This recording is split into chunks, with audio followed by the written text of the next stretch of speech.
Hello fellow FPL managers and welcome to the Game Week 2 preview, Game Week 1 review of the weekend's action in fantasy football. So if you've not been here before, basically I make one video a week where I put in all of my FPL content, where I look back at the previous game week and look forward at the action to come.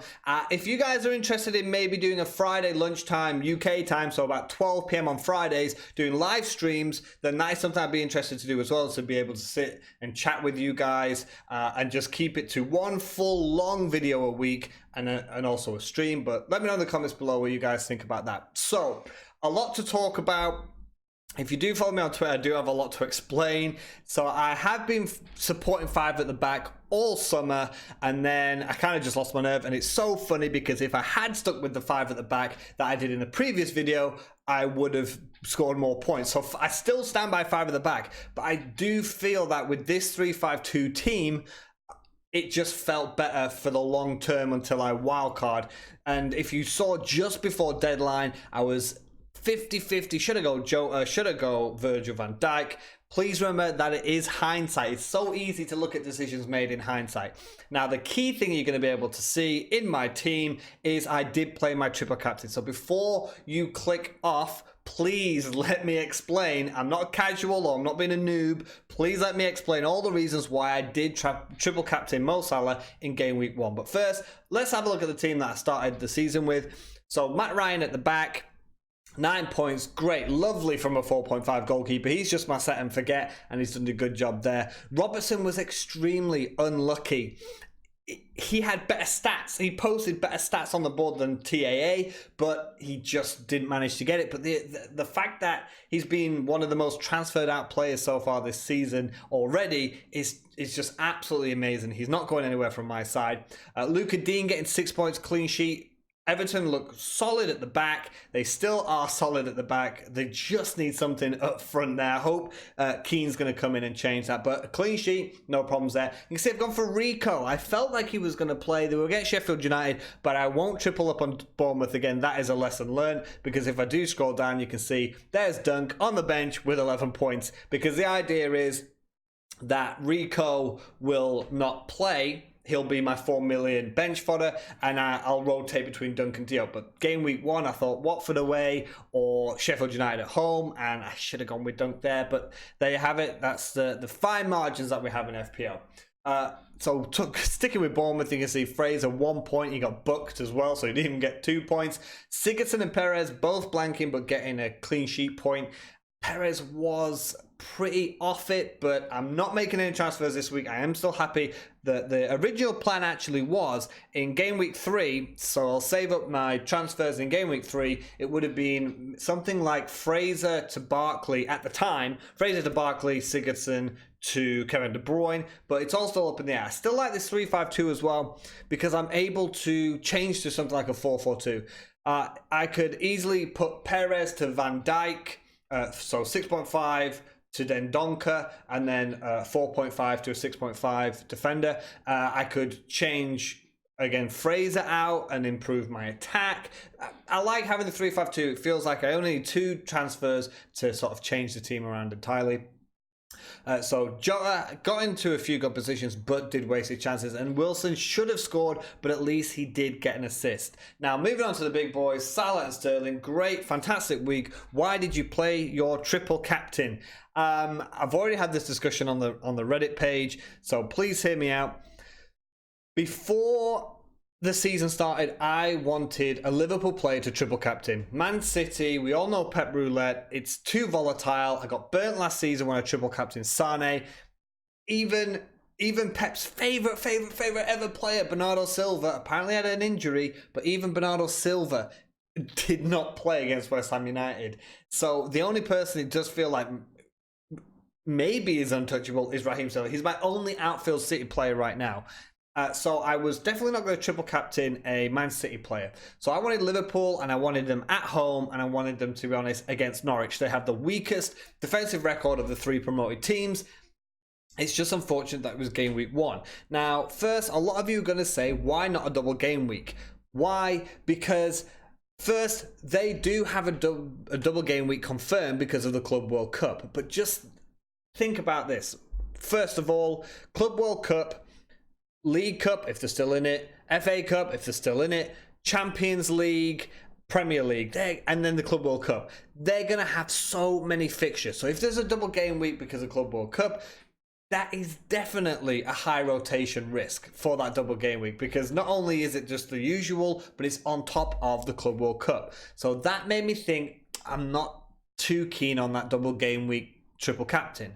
2, we know that West Ham away is going to be a fixture, and I know Sterling's just gone absolutely AWOL, sorry, not AWOL, causing havoc against an AWOL West Ham defence, scoring 3 goals, but it's still not an easy fixture. It's game week 1, anything can happen, but hopefully by Christmas, West Ham will have sorted their defence out. So it's West Ham and an unknown opponent, and I don't like too many unknowns or ifs or maybes. I don't like that. I knew that game week 1, they were at home to Norwich, who have one of the sort of weakest defences in the league. Even last season, they got promoted, they were still vulnerable at the back.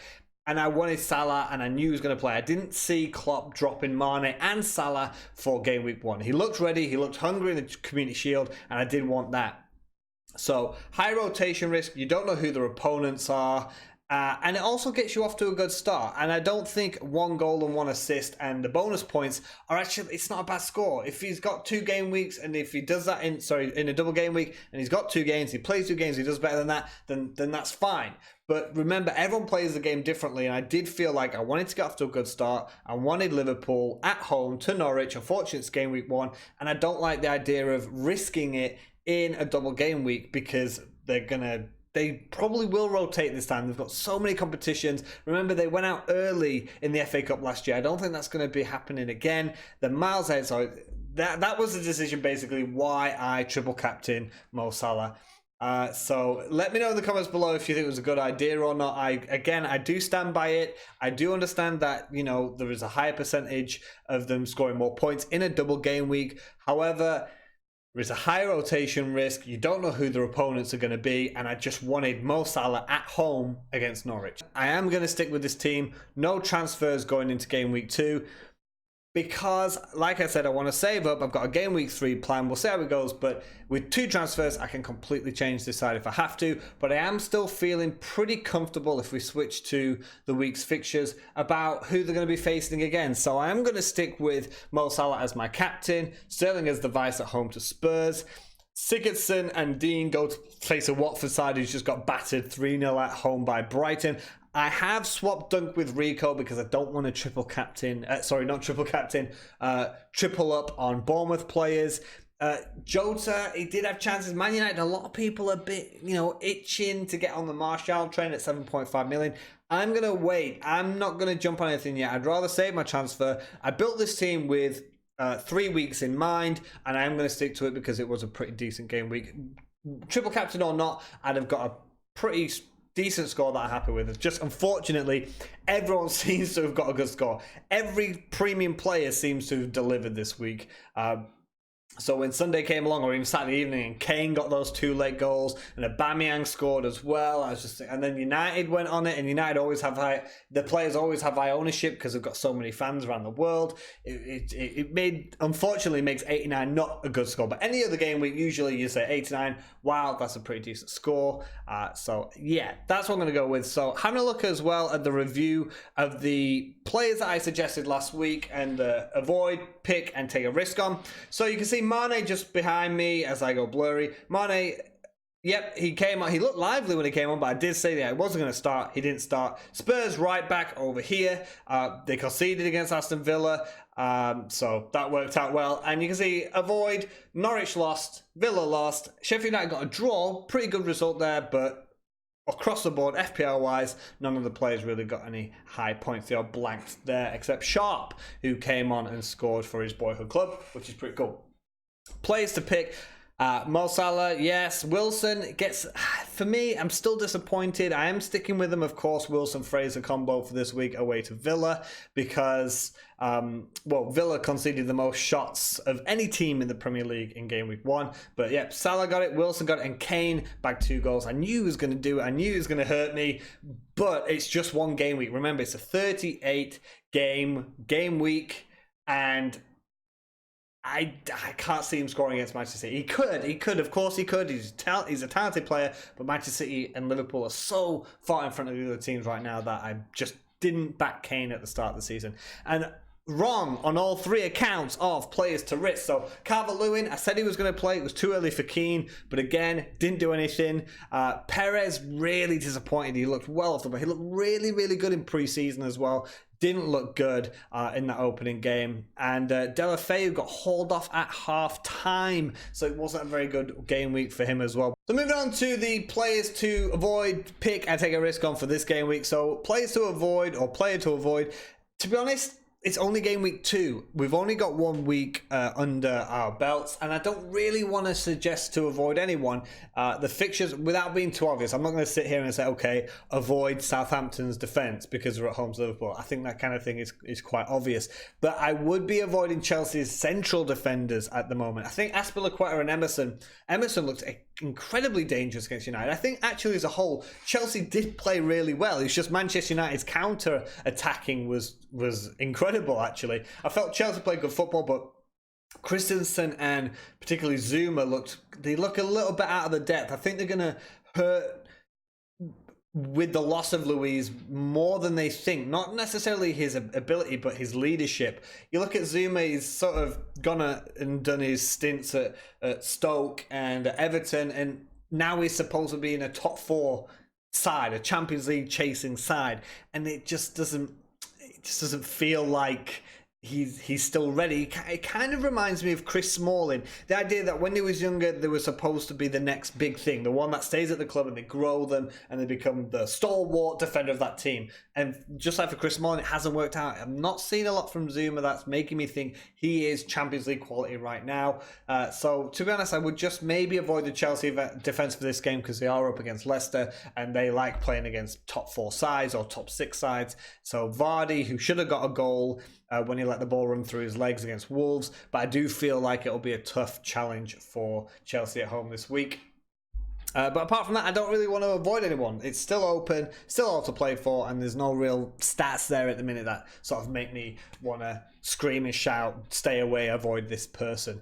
So players to pick, it's going to be my captain choice this week, Mo Salah, of course. He's away to Southampton, who just let in 3 goals against Burnley, so it's a pretty obvious choice there, but I am going to stick with Wilson and Sigurdsson there in my team. Wilson should have scored, but still got an assist against Sheffield United. I do feel that being against Aston Villa, who did concede the most shots in the Premier League this weekend, with Fraser, they've got 1 more week, and I do feel that he's going to do it. And Sigurdsson as well. The only real problem for Everton is they just need that finisher. Sigurdsson, I think, was really unlucky not to get a goal or assist this weekend, so hopefully he's going to come through, because like I said, it might be his last chance for me this week. But I do feel at home to Watford, who also shipped in 3 goals against Brighton.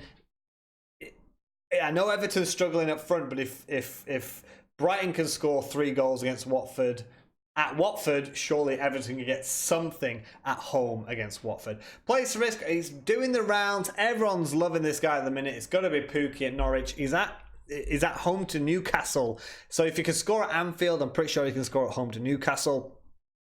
And my other 2 picks, I'll talk about Coleman. He's still got such a 3.5%, and he's 0.5 cheaper than Luka Dean, and he almost scored. He had a really good chance in the box that was saved. The only issue with Coleman long term is Sidibe going to be challenging, or is he just going to be back up to Coleman? Coleman is now the captain of Everton, but maybe the writing's on the wall. I don't know, but he's played pretty well. He's got really low ownership, and if you want to save 0.5 million, Coleman, good fixture still. Like I said, at home to Watford, so he could be one this week. But one who I really want to look at as well is Haller. Now West Ham have that horrible first fixture out of the way. He doesn't just look like a target man that they're going to lump it to and he holds it up. He looks like he is a pretty quality player. And now they're going to have some decent fixtures now, West Ham, that you would look. Because against Man City, it's difficult. Man City are so ahead of everyone else. But they didn't look that terribly in attack, just really weak at the back. So I imagine West Ham will get a few goals this season with the likes of Lanzini back fit, but I think Haller will be a really, really good player. 7.5 million, low ownership at 4.2%, so we'll see how he does this week. So, like I said, no changes at all to my team this week. No transfers. I'm saving it up. Let me know in the comments below what you think about the triple captain idea, and let me know in the comments below what you think about the team. Like I said, there's a lot I can do with this. I can drop Perez to Dendoncker and upgrade Diop to Van Dijk and go 4-4-2. I can go 4-5-1 again, swap Jota out for Virgil van Dijk. I just feel like points are going to be in the midfield. It does take a while for them to get going, I guess. Maybe I should have stuck at 5 at the back, but I like 3-5-2. I'm liking it at the minute. But let me know in the comments what you think about this and whether or not you'd like to do a live stream on Fridays around 12 p.m. UK time. And thanks for watching, guys. And as always, have a good one.